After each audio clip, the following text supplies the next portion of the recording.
Hello guys, अस्सलाम वालेकुम। मेरा नाम मोहम्मद मुर्तज़ा है। मैं आपके पास एक नई वीडियो लेकर आया हूँ और मैं अपना तारुफ दोबारा से करवाते जाऊँ जिन्होंने ये नई वीडियो देखी है। भाई मेरा नाम मोहम्मद मुर्तज़ा है और मैं आपको फ़र्स्ट ईयर फ़िज़िक्स पढ़ाऊँगा और वो जो फ़र्स्ट ईयर फ़िज़िक्स होगी वो कराची बोर्ड की होगी। तो हम न्यूमेरिकल्स का आगाज़ कर चुके थे। एज़ यूजुअल मेरी पहले की 2 वीडियोस न्यूमेरिकल से हैं। क्वेश्चन नंबर 2 और जो लास्ट वीडियो जो मैंने अपलोड की थी वो एग्जाम्पल नंबर 3.2 पर थी। अब हम जो न्यूमेरिकल करने जा रहे हैं वो है क्वेश्चन नंबर 3 पेज नंबर 93 का। मेरे चैनल को अगर आप अभी तक लाइक नहीं किया है, सब्सक्राइब नहीं किया है तो प्लीज़ मेरे चैनल को सब्सक्राइब कर दीजिए और मेरे नोटिफिकेशन आइकन पर ज़रूर क्लिक कर दीजिए ताकि मेरी हर वीडियो को आपको आगाही मिल सके। हम शुरू करते हैं अपनी वीडियो का आगाज़। देखें भाई, क्वेश्चन पेज नंबर 93 है हमारे पास। पेज नंबर 93 का क्वेश्चन नंबर 3 है। क्वेश्चन नंबर 3 पर जाने से पहले तो मैं आपको कुछ चीज़ें आपको बताना चाहता हूँ, क्योंकि ये न्यूमेरिकल हाइट वाला न्यूमेरिकल यानी ऊपर से बॉल को ड्रॉप किया है, हवा में भेजा है, इस न्यूमेरिकल से रिलेटेड है। देखिए भाई, फ़र्ज़ कीजिए ये अर्थ की सरफेस कंसीडर कर लीजिए कि ये सरफेस ऑफ अर्थ है और ये है पॉइंट ए, ठीक है। अगर मैं इस पॉइंट ए से एक बॉल को हवा की तरफ थ्रो करता हूँ तो फ़र्ज़ कीजिए वो इतना फासला तय कर पहुँच गई।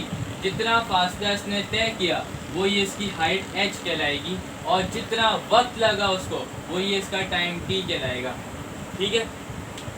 रही बात यहाँ तक। आइए ज़रा कुछ एक ख़ास चीज़ पर चलते हैं। ये न्यूमेरिकल किस चीज़ पर डिपेंड करता है। देखिए भाई, आप किसी चीज़ को हवा में फेंकेंगे तो किसी रफ्तार से फेंकेंगे। अगर मैं बोलूँ आपकी आप ज़ीरो वेलोसिटी से किसी चीज़ को फेंकेंगे तो ये नॉनसेंस वाली बात हो जाएगी।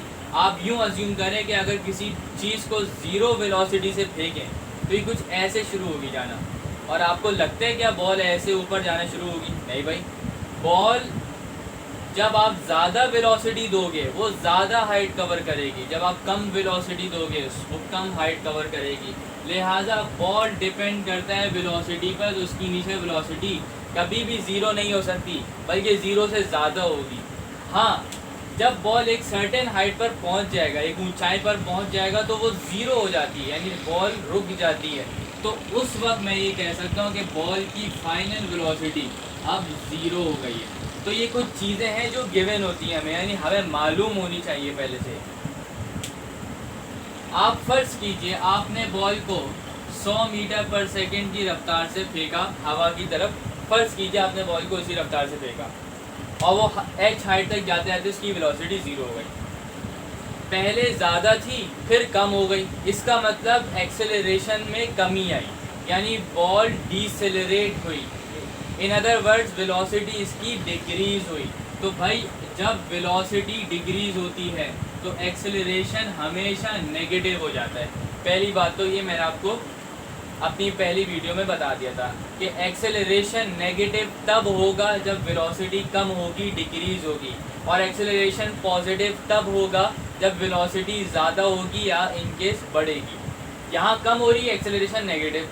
अच्छा, कम हो क्यों रही है? हमने तो बॉल को फेंका है, अब बॉल खुद ब खुद रुक कैसे रही है? Due to gravity. अर्थ अपनी ग्रेविटी से इस बॉल को नीचे की तरफ खींच रहा है। इस ग्रेविटी की वजह से बॉल की हर सेकंड बाद कोई रफ्तार यानी एक अमाउंट है जो रफ्तार उस अमाउंट से कम हो रही है। वो रफ्तार जब हमने नापी तो पता चला वो निकली 9.8 मीटर्स पर सेकंड स्क्वायर। यानी कि ये निकली कि भाई वेलोसिटी जो है बॉडी की वो हर सेकंड में यानी 1 सेकंड जब गुजरेगा तो 9.8 मीटर पर सेकंड कम हो जाएगी। 2 सेकंड गुजरेंगे तो 19.6 मीटर पर सेकंड कम हो जाएगी। 3 सेकंड गुजरेंगे तो और कम, 4 सेकंड गुजरेंगे और कम, और जब एक टाइम तक पहुंच जाएगा तो उसकी वेलोसिटी ज़ीरो हो जाएगी यानी उस वक्त बॉल रुक जाएगी। तो एक्सेलरेशन का मतलब नेगेटिव साइन तब लगेगा जब डिसेलरेट हो, वेलोसिटी कम हो रही हो। पॉजिटिव तब लगता है जब बॉडी की वेलोसिटी बढ़ रही हो। अब हम अपने आगे की तरफ चलते हैं। ये तो था ऊपर जाने के लिए। भाई, बॉल अगर ऊपर जाए, अगर बॉल आसमान से सरफेस ऑफ अर्थ पर लैंड करे अगर मैं सिंपली बॉल को ड्रॉप कर दूं तो ड्रॉप करते वक्त ये कुछ ऐसे जाएगी, इसका मतलब पहले रेस्ट पे थी और खुद ब खुद उसने चलना शुरू कर दिया, लिहाजा इसकी इनिशियल वेलोसिटी है यहाँ 0। अब ये इतनी तेज़ी से ज़मीन पे टकराएगी कि इतनी तेज़ी होने की वजह से इसके अंदर कुछ ज़्यादा वेलोसिटी पाई जाएगी। तो ये हम कहते हैं कि Vf कभी 0 नहीं हो सकती, Vf हमेशा ज़्यादा होगी। ठीक है, इस दौरान आप मुझे खुद बताइए, फ़र्ज़ कीजिए ये 100 मीटर पर सेकंड की वेलोसिटी से ज़मीन पर लैंड हुआ। जिस वक्त ज़मीन और उसके दरमियान एक लम्हे का फासला रह गया था, उस दौरान इसकी वेलोसिटी 100, फिर जब लैंड हुआ फिर वेलोसिटी चेंज हुई, ज़ाहिर सी बात है, लेकिन लैंड होने से थोड़ा पहले इसकी वेलोसिटी 100 थी। 0 से 100 हुई, इसका मतलब हर सेकंड में इसकी वेलोसिटी बढ़ी। पर ये 100 नहीं लिखता यहाँ पर, मैं इसको लिख देता हूँ 980।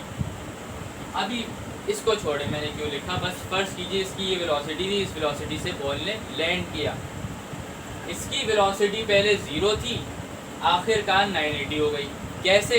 क्योंकि इसकी वेलोसिटी बढ़ रही थी, और जब वेलोसिटी बढ़ रही होगी तो उस वक्त एक्सेलरेशन पॉजिटिव हो जाएगा। अब इसकी भी अमाउंट नापी गई कि भाई कितनी बढ़ेगी हर सेकंड में। पता चला कि हर सेकंड में 9.8 मीटर्स पर सेकंड स्क्वायर वेलोसिटी ऐड होती है।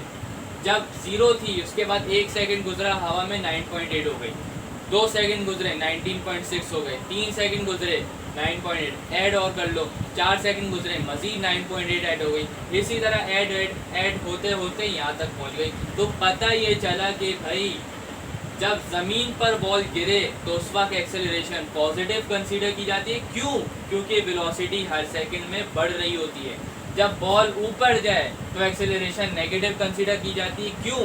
क्योंकि हर सेकंड में वेलोसिटी कम हो रही होती है, और ये जो एक्सेलरेशन है ये कम या ज़्यादा ग्रेविटी की वजह से होती है। इसी वजह से हम इसको दूसरा नाम देते हैं एक्सेलरेशन ड्यू टू ग्रेविटी, और हमने इसको एक पर्टिकुलर सिंबल से नाम दिया, कहलाता है जी। ऊपर जाते वक्त जी की वैल्यू नेगेटिव, नीचे आते वक्त जी की वैल्यू पॉजिटिव। बस याद रखिएगा, जब अपवर्ड मोशन की बात की जाए तो वी आई ज़्यादा, वी एफ कम और एक्सेलरेशन नेगेटिव हो जाएगी, यानी जी की वैल्यू माइनस। जब नीचे आ रहा हो तो वेलोसिटी 0 इनिशियल, फाइनल ज़्यादा होगी, ये नहीं ज़्यादा होगी, कोई सी भी हो सकती है। Acceleration due to gravity positive रहेगी। जितना हाइट ही कवर करेगा वो h, जितना टाइम इसको लगेगा वो t। उम्मीद करता हूँ यहाँ तक आप लोगों को सब समझ आ गया होगा। अगर इस पूरे टॉपिक में जो मैंने अभी इस लेक्चर समझाया, अगर इसमें किसी भी किस्म का कोई प्रॉब्लम हो, प्लीज़ मेरे कमेंट सेक्शन पर आप कमेंट कर दीजिएगा, ताकि आपको मैं आपके लिए एक नई वीडियो बना के भेजूँगा। अगर छोटी सी बात होगी तो वही कमेंट कर दूँगा। ये तो थी सिंगल साइडेड मोशन की बात, कि अगर एक टाइम पर बॉल ऊपर जा रही हो तब क्या होगा, ये एक टाइम पर बॉल नीचे आ रही हो। अगर मैं बोलूँ एक ही वक्त में बॉल ऊपर भी जा रही है और उसके बाद नीचे भी आई, यानी मैंने दोनों मोशन को मिलाकर बात की है। आसान सी बात है, अभी बॉल ऊपर जा रही है, मार्कर ऊपर जा रहा है, अब मार्कर नीचे आ रहा है, तो अब दोनों को मैंने कंबाइन करके मैंने एक बात कह दी कि भाई फ़र्ज़ कीजिए ये सरफेस ऑफ अर्थ है, मैंने कुछ वेलोसिटी से बॉल को हवा में फेंका, ये कुछ हाइट तक पहुंचने के बाद दोबारा नीचे की तरफ आ गई। पहले ये बॉल ऊपर जा रही थी, अब बॉल ही नीचे आ गई। भाई देखिए, जिस वक्त मैंने इस बॉल को रिलीज़ किया, थ्रो किया, तो उस वक्त जिस वक्त मैंने बॉल को फेंका उस वक्त मेरी इनिशियल वेलोसिटी ज़्यादा होगी, और जहाँ पर बॉल लैंड करेगी, यानी जिस सरफेस पर लैंड करेगी तो कुछ ज़्यादा वेलोसिटी से लैंड करेगी, इसी वजह से इसकी वीएफ भी ज़्यादा होगी। पहली अजम्पशन मैं आपको ये मोशन जो है, जो मैंने आपको पहले समझाया था, वो सिंगल साइडेड मोशन था। अब मैं जो मोशन समझाने जा रहा हूँ वो है डबल साइडेड मोशन, यानी आपने दोनों मोशन को एक ही दफ़ा कंसीडर करके उसकी अप्रॉक्सीमेटली मेजरमेंट ले लेनी है। वो अब मैं जो अजम्पशंस बताने जा रहा हूँ, उन अजम्पशंस को आपने सिर्फ अज्यूम करना है और उनको इस न्यूमेरिकल में शामिल करेंगे। जिस पॉइंट पर मैं बॉल को थ्रो कर रहा हूँ, रिलीज कर रहा हूँ, फेंक रहा हूँ, वहाँ पर इनिशियल वेलोसिटी ज़ीरो नहीं होगी, ज़्यादा होगी, क्योंकि मैंने बॉल को कुछ वेलोसिटी से फेंका। और जब बॉल ज़मीन पर लैंड करेगी, ज़मीन पर ना ही करे, अगर यहाँ भी लैंड करती है तो यहाँ पर भी ज़्यादा कुछ वेलोसिटी से लैंड करेगी, तो जितनी वेलोसिटी से लैंड करेगी वीएफ कहलाएगी। या अगर मैं कहूँ कि भाई बॉल को मैंने यहाँ से नहीं यहाँ से फेंका, तो जब यहाँ से फेंका तो उसकी इनिशियल वेलोसिटी यहाँ की ली जाएगी, ज़ीरो नहीं ली जाएगी, ज़्यादा ली जाएगी। इसका मतलब ये हो गया कि डबल साइडेड मोशन में हम वी आई को और वी एफ को कभी भी ज़ीरो नहीं कंसीडर करेंगे। दूसरी बात, जब आप सिंगल साइडेड मोशन पढ़ रहे थे तो उस वक्त आपने ये पढ़ा था कि जब बॉल ऊपर जा रही हो तो एक्सेलरेशन -g होती है, नीचे आ रही हो तो एक्सेलरेशन +g होती है। लेकिन अब जब हम दोनों साइडों की मिलाकर बात कर रहे हैं तो उस वक्त दोनों को मिलाकर हम ये कहेंगे कि एक्सेलरेशन की वैल्यू -g होगी।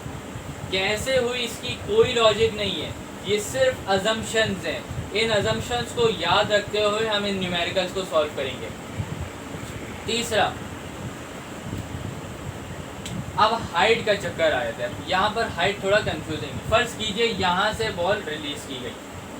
भाई आपको बहुत आसान सी बात बताने जा रहा हूँ, उसमें कोई लॉजिक की बात नहीं है, लेकिन बहुत आसान सी अजम्पशन है। अगर मैं बॉल को ऊपर फेंकूँ तो वो ऊपर जाते जाते कुछ फासला कवर करेगी, वो फिर नीचे भी आएगी और नीचे आते आते भी कोई फासला कवर करेगी। अगर मैं बॉल को ऊपर की तरफ फेंकूँ, वो बॉल ऊपर जा रही है और ऊपर जाते जाते कुछ फासला तय कर रही है, तो उस तमाम फासले को हम पॉजिटिव ले लेंगे। ये अजम्पशन है, मैंने कोई मुश्किल बात तो नहीं की, बस मैंने इतना कहा है कि भाई बॉल जब ऊपर जा रही हो तो जितना फासला वो ऊपर जाते जाते कवर करे वो सारा का सारा पॉजिटिव लेना है। और जब बॉल नीचे आ रही हो और नीचे आते हुए वो जितना फासला कवर करे वो सारा का सारा नेगेटिव लेना है। आसान सी बात है। अपवर्ड मोशन यानी जब वो बॉल ऊपर जा रही हो तो एच पॉजिटिव होगा, जब बॉल नीचे आ रही हो तो नीचे आते हुए जितना फासला कवर करेगी वो सारा का सारा नेगेटिव हो जाएगा। फिर हम इन दोनों फासलों को ऐड कर देंगे तो हमें टोटल फासला मिल जाएगा। ये सिर्फ और सिर्फ अजम्पशंस की बेस पर है और टाइम वही टी रहेगा। बस ये अजम्पशन में अगर आपको कोई प्रॉब्लम है तो आप थोड़ी देर रुक जाइए, सिर्फ इस न्यूमेरिकल को हो जाने दीजिए। अगर तब भी कोई प्रॉब्लम आए तो आप मेरे कमेंट सेक्शन पर ज़रूर कमेंट कर दीजिएगा कि भाई ये फला चीज़ समझ नहीं आई है, तो मैं आपको दोबारा समझाऊंगा। क्वेश्चन नंबर 3 का डेटा बनाने जा रहे हैं।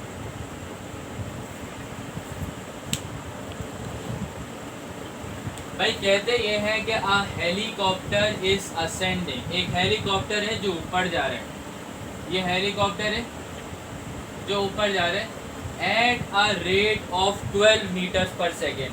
जो रफ्तार है उसकी वो है 12 meters per second at the height of 80 meter above the ground. जब वो हेलीकॉप्टर ज़मीन से 80 मीटर के फासले पर पहुंचा at the height of 80 meter above the ground, a package is drop. एक पैकेज है उसको ड्रॉप किया गया।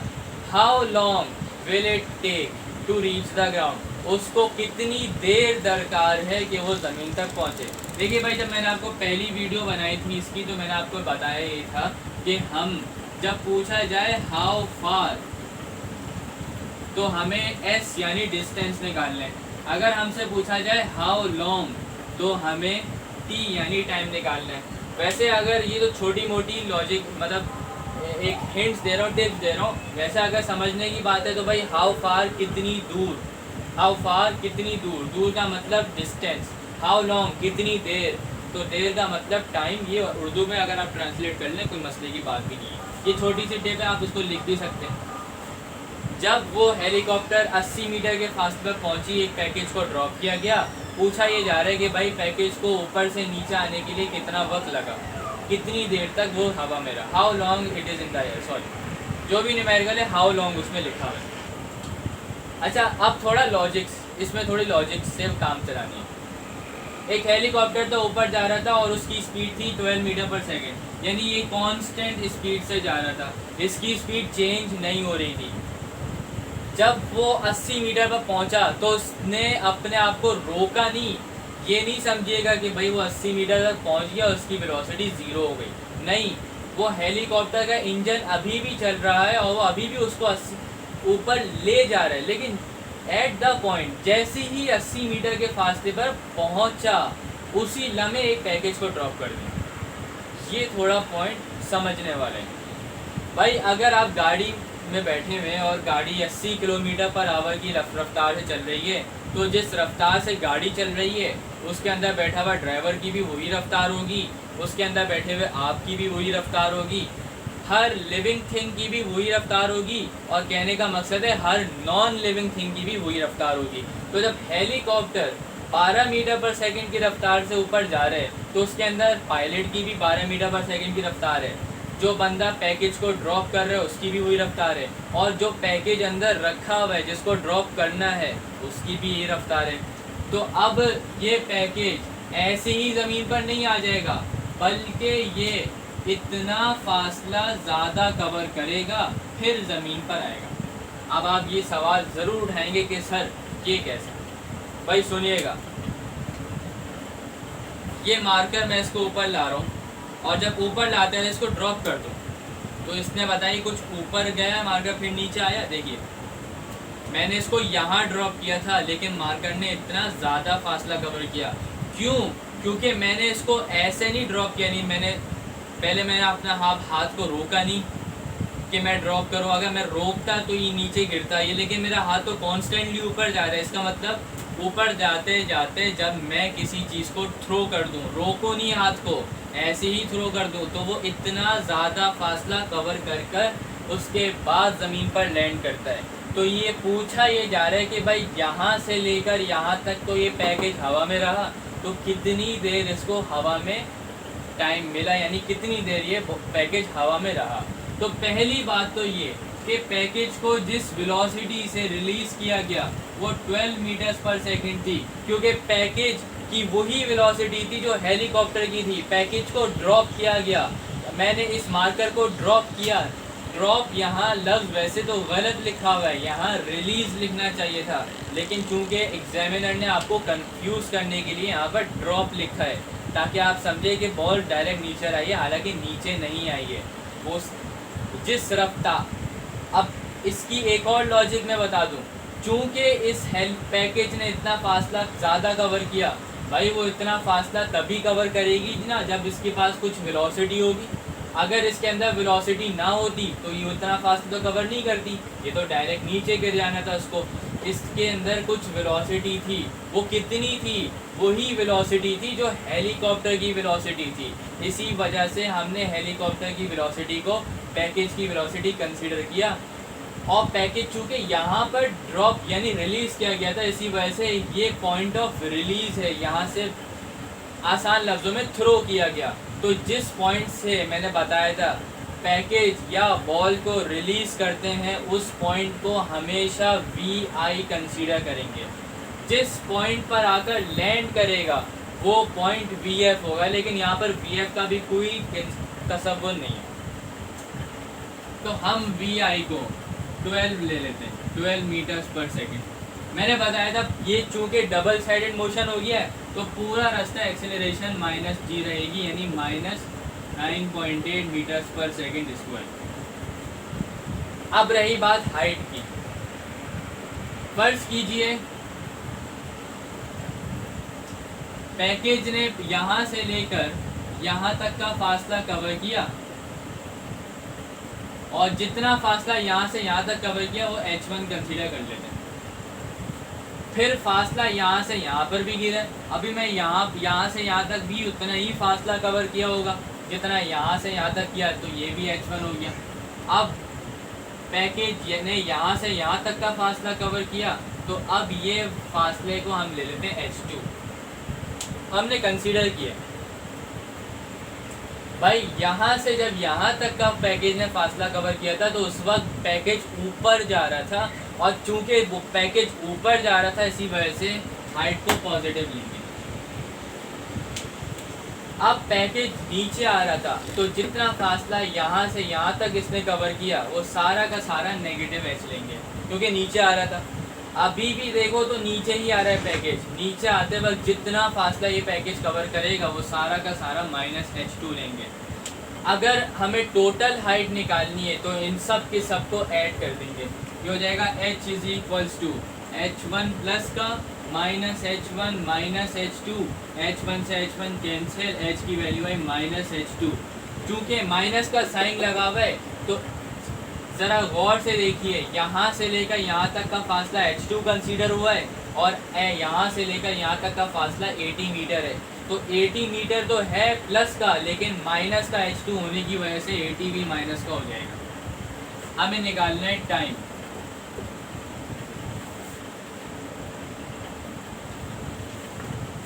अगर यहाँ तक किसी भी स्टूडेंट को कोई चीज़ समझ ना आई है, प्लीज़ मेरे कमेंट सेक्शन पर ज़रूर कमेंट कर दीजिएगा। सॉल्यूशन, ये डेटा समझ तो आ गया होगा तो मैं इस सब को मिटा देता हूँ। भाई सेकेंड इक्वेशन ऑफ मोशन लगाइए, h is equals to VIT plus half AT square. h की वैल्यू -80, VI की वैल्यू 12 और t की वैल्यू नहीं मालूम, plus half into acceleration -g यानी -9.8 और t स्क्वायर, हमें t की वैल्यू मालूम ही नहीं है। 12t को लेफ्ट हैंड साइड पे ले जाएंगे, ये माइनस का 12t हो गया, -80 इज इक्वल्स टू, जब 9.8 को 2 से डिवाइड करेंगे आंसर आएगा 4.9 और जब प्लस का साइन माइनस से मल्टीप्लाई होगा माइनस हो जाएगा t स्क्वायर। ये इसको भी लेफ्ट हैंड साइड पे शिफ्ट कर देते हैं, ये हो जाएगा प्लस का।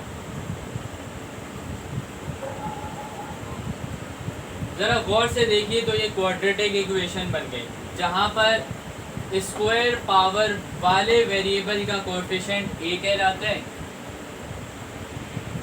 लीनियर पावर यानी सिंगल पावर वन पावर वाले वेरिएबल का कोएफिशिएंट b कहलाता है, और जिसके पास कोई वेरिएबल नहीं होता वो नंबर कांस्टेंट कहलाता है। इसको हम c कहते हैं, c फॉर कांस्टेंट। हमने मैट्रिक में, जाहिर सी बात है मैट्रिक में सबने पढ़ा होगा, क्योंकि बायोलॉजी के मेडिकल के जितने भी स्टूडेंट्स हैं उन सबने भी मैट्रिक में पढ़ा होगा। एक क्वाड्रेटिक फार्मूला था x is equals to -b plus minus under root b square -4ac upon 2a, जहाँ पर x वेरिएबल था, लेकिन अब जो वेरिएबल है वो t है, तो हम x की जगह t लिखेंगे। t is equals to b की value -12 plus minus under root b की वही दोबारा वैल्यू -12 का होल स्क्वायर -4, a की वैल्यू 4.9, c की वैल्यू -80 अपॉन 2, a की वैल्यू गिवन है 4.9। देखिए भाई, माइनस से माइनस मल्टीप्लाई हुआ, प्लस माइनस का साइन, अंडर रूट, माइनस का साइन पर इवन पावर है तो प्लस हो जाएगा और प्लस को लिखा नहीं जाता है। 12 का स्क्वायर 144 हो जाएगा। माइनस से पहले तो माइनस मल्टीप्लाई हुआ, प्लस हो गया। अब हम अपना कैलकुलेटर उठाते हैं और भाई 4 को पहले 4.9 से मल्टीप्लाई करेंगे,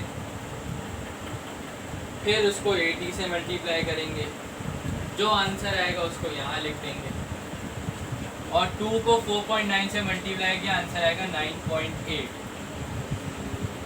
144 को जब हम 1568 में ऐड करेंगे तो आंसर जो भी आएगा उसका आप रूट निकाल लीजिए। ये हो जाएगा 12 प्लस माइनस 41.376 डिवाइडेड बाय 9.8। देखिए भाई, क्वाड्रेटिक इक्वेशन का फ़ायदा ये होता है कि इसके दो वेरिएबल्स, दो इक्वेशंस बनती है, दो आंसर आते हैं, एक प्लस वाला एक माइनस वाला, दोनों को अलग कर देते हैं। लेकिन मैंने इन दोनों को अलग क्यों नहीं कर रहा, मैं अभी देखिए, मैं सिर्फ और सिर्फ पॉजिटिव को कंसीडर कर रहा हूँ। क्यों नहीं कर रहा इसकी बात मैं अगली वीडियो में बताऊंगा। t is equals to 12 plus 41.376 upon 9.8। जब आप इस दोनों को ऐड करोगे और 9.8 से डिवाइड करोगे तो आंसर आएगा 5.4, और चूँकि t है तो ये जाएगा सेकेंड। और मैं छोटी सी हिंट दे जा रहा हूँ, टाइम कभी भी नेगेटिव नहीं होता। अब आप खुद सॉल्व कर लीजिएगा तो आपको पता चल जाएगा। हमें टाइम की वैल्यू मिल गई। मैं उम्मीद करता हूँ कि ये न्यूमेरिकल आपको समझ आ गया होगा। मैं दोबारा से एक ओवरव्यू दे देता हूँ। वी आई की वैल्यू 12, ए माइनस 9.8, एच की वैल्यू हमने ऐड कर दी थी, हमें आंसर आ गया -80 मीटर। हमने इक्वेशन सॉल्व की, इक्वेशन सॉल्व करते करते हमारे पास क्वाड्रेटिक इक्वेशन बन गई, जहाँ पर स्क्वायर वेरिएबल का कोएफिशिएंट ए कहलाता है, 1 पावर वाले वेरिएबल का कोएफिशिएंट बी कहलाता है, और जिसके पास कोई वेरिएबल नहीं होता वो कांस्टेंट नंबर सी से डिनोट करते हैं, उसको सी कहते हैं। हमने क्वाड्रेटिक इक्वेशन की फॉर्मूला पुट किया, वैल्यूज़ पुट की, और हमने प्लस को कंसीडर किया, माइनस को कंसीडर नहीं किया। क्यों नहीं किया ये आप मुझे कमेंट सेक्शन में बताएंगे, आप मुझे खुद ही बताएंगे। और हमने इसका आंसर निकाल लिया, ये बुक का करेक्ट आंसर है। मैं आपके thank you very much for watching. उम्मीद करता हूँ ये पूरा न्यूमेरिकल समझ भी आ गया होगा। अगर आपको ये समझ आया, मेरे चैनल को सब्सक्राइब कीजिएगा, नोटिफिकेशन बेल पर टैप कीजिएगा ताकि मेरी आने वाली हर वीडियो के बारे में आपको आगाही मिल सके। एज़ यूजुअल, अल्लाह हाफिज़।